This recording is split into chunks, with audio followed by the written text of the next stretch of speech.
भारत के पड़ोसी देश बांग्लादेश में हिंदुओं पर हो रहे अत्याचार को लेकर सकल हिंदू समाज के द्वारा संयुक्त रूप से चलो लाल बाग का आह्वान करते हुए अभियान चलाया जा रहा है, जिसमें लाखों की संख्या में हिंदुओं के एकत्रित होने की संभावना व्यक्त की जा रही है। लाल बाग परिसर में बांग्लादेश में हो रहे हिंदुओं पर अत्याचार को लेकर हिंदू चिंतन और कार्रवाई की मांग की जा सकती है। दरअसल पिछले कुछ दिनों से बांग्लादेश की स्थिति काफी चिंताजनक होती जा रही है। सत्ता परिवर्तन के बाद से ही मोहम्मद यूसुफ खान को प्रधानमंत्री बनाया गया है, लेकिन उसके बावजूद भी वहां पर लगातार हिंदू समाज पर अत्याचार के वीडियो सोशल मीडिया से लेकर कई स्थानों पर वायरल हो रहे हैं, जिसके कारण भारत में हिंदू समाज में काफी चिंता बनी हुई है। इसी को लेकर तमाम समाजजनों द्वारा विभिन्न तरह से आवाज बुलंद कर इस हिंसा को रोकने के लिए प्रयास किया जा रहा है और इसी के तहत 4 दिसंबर को लाल बाग परिसर में सकल हिंदू समाज के बैनर तले भव्य कार्यक्रम किया जा रहा है, जिसको लेकर हिंदू संगठन से जुड़े संतोष शर्मा द्वारा मीडिया से चर्चा कर बताया गया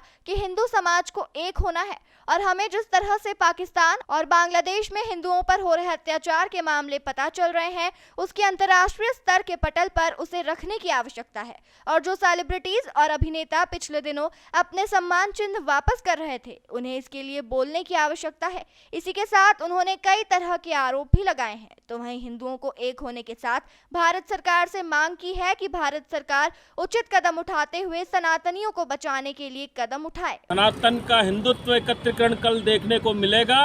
कि इस प्रकार का यदि अत्याचार किसी भी देश में, किसी भी राष्ट्र में सनातन के व्यक्ति के साथ होगा तो उसे सनातनी व्यक्ति बर्दाश्त नहीं करेगा। उपमहाद्वीप भारत के अंदर बांग्लादेश और पाकिस्तान आते हैं, विश्व पटल पर इनको किसी भी प्रकार की कोई मान्यता इसलिए नहीं दी जाती है कि इन्हें भारत का ही अंग माना जाता है। अब वक्त आ गया है, जिन्ना ने भी कहा था और बांग्लादेश की सरकार ने भी कहा था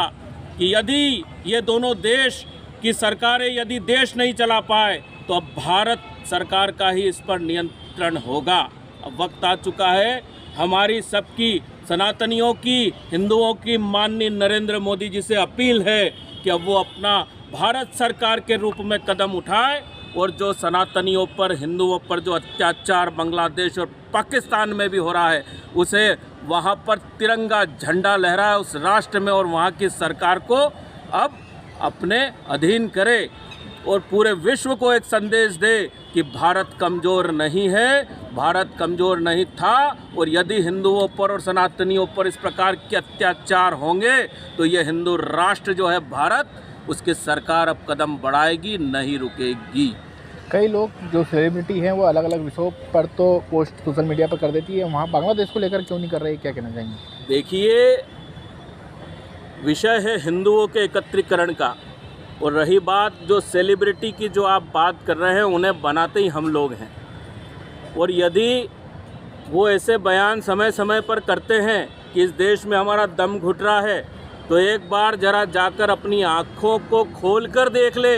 कि वास्तविकता में बांग्लादेश में और अन्य देश में क्या हो रहा है। और हमारे राष्ट्र में जो बार बार कहा जाता है कि मुस्लिमों पर अत्याचार हो रहा है तो कौन से राष्ट्र में कौन सुरक्षित है, इसका मानक भी ज़रा देख लें। वो सब पढ़े लिखे हैं और आप लोग उनको सेलिब्रिटी कहते हैं, तो कुछ तो विवेक का इस्तेमाल करें और झांक कर देखें कि वास्तविकता क्या है।